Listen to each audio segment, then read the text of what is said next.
By the end of my speech today, the true meaning of these words will ring true.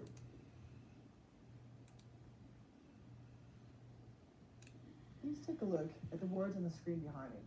By the end of my speech today, the true meaning of these words will ring true.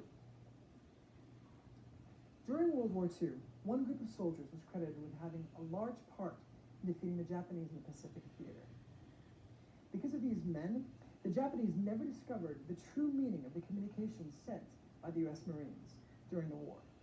These men were Navajo code talkers. In researching this topic, I found a lot of great resources dedicated to these incredible men. Most of the information I'm going to share with you today can be found at history.navy.mil. Today I'd like to share with you how the U.S. Marines came to use the Navajo as code talkers, the development of the code, and why the code was such a valuable asset to the Marines in World War II. Let's start today by looking at how the Marines started using the Navajo as code talkers.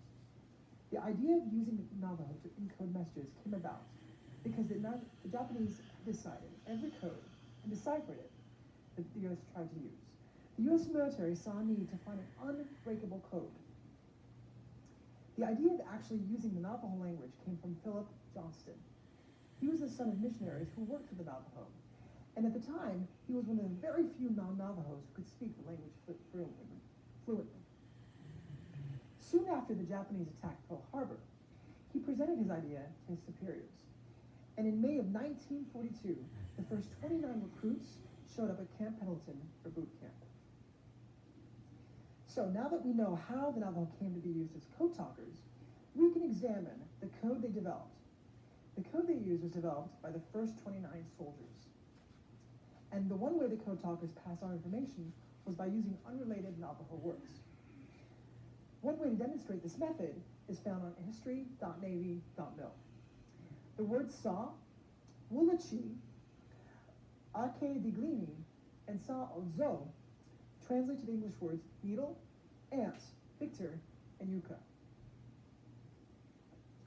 The receiver of the code would take the first letter of each English word and put them together to form words. So in this case, it's the N from needle, the A from ant, the V from Victor, and Y from yucca came together to spell Navy. The developers also came up with ways to translate often used military terms that did not exist in the Navajo language. For example, the word lotso translates to whale, which the developers assigned to the term battleship.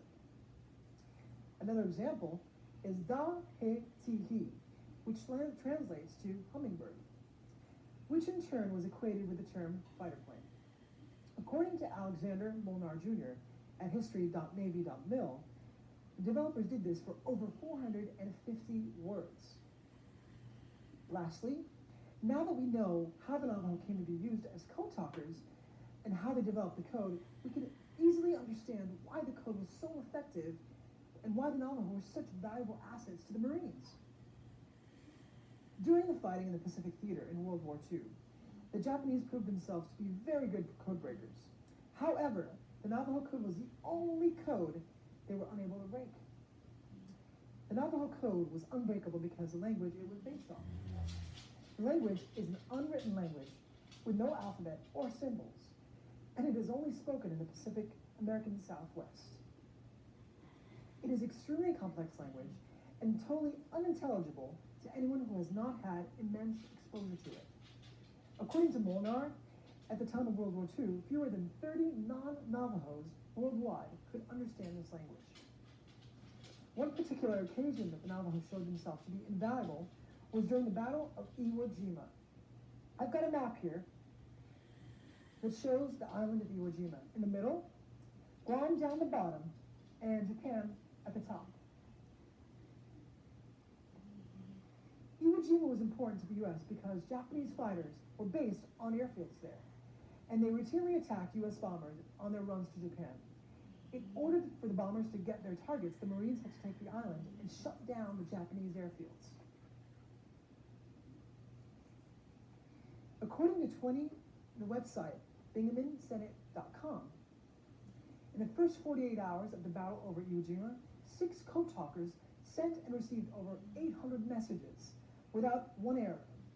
Afterward, Major Howard Corner was quoted as saying, "Were it not for the Navajo, the Marines would have never taken Iwo Jima." Hopefully now you will understand a little better the important role the Navajo had in fighting World War II. Today I shared with you how the Navajo came to use as code talkers and how they developed this unbreakable code and how they were invaluable to the U.S. Marines, specifically in the Battle of Iwo Jima.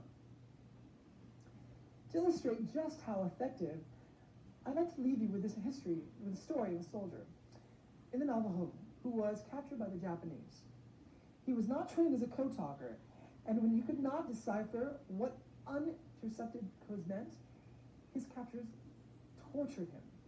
Upon meeting the code talker after the war, he was quoted as, I quote, "I never figured out what you guys who got me into all this trouble were saying." On that note, take a look at the screen for 6 Navajo words where their translation. I made my own code here, using the same method the code talkers did. There are the Navajo words, and there their English translations. Take the first letters of each English word, and there you have it.